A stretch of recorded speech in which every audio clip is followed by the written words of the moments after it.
চেরাপুঞ্জির মেঘমাখা পাহাড় পেরিয়ে আজ আমরা এসে পৌঁছেছি মেঘালয়ের হৃদয় শিলংয়ে। আর ধীরে ধীরে সন্ধ্যা নেমে রাতের আলোয় জেগে উঠেছে পুরো শহর। পাহাড়ি রাস্তার বাঁক, ঠান্ডা হাওয়া, আলোর ঝলক আর ব্যস্ত বাজার, সব মিলিয়ে শিলং যেন রাতের বেলায় আরও বেশি সুন্দর, আরও বেশি জীবন্ত। একসময় এই শহরকে বলা হতো প্রাচ্যের স্কটল্যান্ড। ব্রিটিশরা যখন প্রথম এই পাহাড়ি অঞ্চলে আসে, তখন তারা শিলংয়ের প্রাকৃতিক সৌন্দর্য, সবুজ পাহাড়, কুয়াশা আর আবহাওয়া দেখে এতটাই মুগ্ধ হয়েছিল যে ইউরোপের স্কটল্যান্ডের সঙ্গে এর তুলনা করেছিল। শিলং শুধু একটি শহর নয়, এটি মেঘালয়ের রাজধানী, ইতিহাস, সংস্কৃতি আর জনজাতির এক অসাধারণ মিলনভূমি। এই শহরের নাম এসেছে লি শিলং থেকে, যিনি খাসি জনগোষ্ঠীর এক দেবতা বলে বিশ্বাস করা হয়। আজও খাসি সমাজে তার প্রতি গভীর শ্রদ্ধা রয়েছে। শিলংয়ের ইতিহাস অনেক পুরনো। একসময় এটি ছিল খাসি পাহাড়ের গুরুত্বপূর্ণ প্রশাসনিক কেন্দ্র। পরে ব্রিটিশ আমলে 1874 সালে আসামের রাজধানী করা হয় শিলংকে। দীর্ঘদিন প্রশাসনিক ও সাংস্কৃতিক কেন্দ্র হিসেবে এই শহর উত্তর পূর্ব ভারতের অন্যতম গুরুত্বপূর্ণ শহর হয়ে ওঠে। পরে 1972 সালে মেঘালয় রাজ্য গঠিত হলে শিলং হয় তার রাজধানী। আমরা চারজনই অনেকটা পথ হেঁটেছি।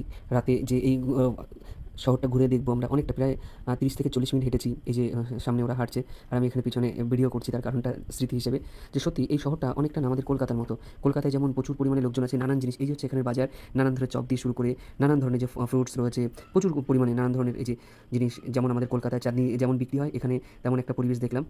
এই যে যেমন ফাস্ট ফুড আমাদের কলকাতায় যেমন রয়েছে, আর এখানে আরেকটা বিশেষ জিনিস দেখেছি, সেটা হচ্ছে এখানে চা বিক্রি করার একটা আলাদা মাধ্যম আছে, যে হাঁড়িতে করে, অনেক বড় মাটির হাঁড়িতে। ওই ব্যাপারটা আমাদের ওখানে কখনোই দেখিনি, এখানে এসে দেখলাম নতুন। এই যে এই হাঁড়িটা, এই যে হাঁড়িতে এই যে চা বিক্রি করার সিস্টেম, এটা এই শিলংয়ে সেই ফার্স্ট দেখলাম। এই যে আমাদের কলকাতার মতোই সিস্টেম। তারপরে ধুনুচিতে আমাদের যেটা হয়, ওখানেও চা গরম হয়, যে মাছ বিক্রি হচ্ছে। আমাদের কলকাতার মতোই পরিবেশ এই শিলংয়ে। এখানে প্রধানত 3টি বড় জনজাতির মানুষের বসবাস: খাসি, জয়ন্তী এবং গারো। খাসিরা মূলত মাতৃতান্ত্রিক সমাজ ব্যবস্থার জন্য বিখ্যাত। এখানে পরিবারের সম্পত্তি অনেক সময় কন্যার নামে হয়ে যায়, বিশেষ করে ছোট মেয়ের হাতে পরিবারের দায়িত্ব থাকে।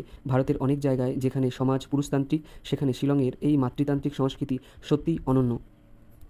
রাতের শিলং মানেই আলোর শহর।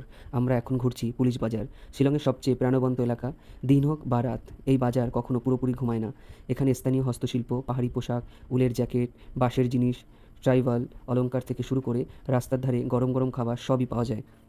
শিলংকে ভারতের রক ক্যাপিটালও বলা হয়, কারণ এখানে সঙ্গীত মানুষের জীবনের অংশ।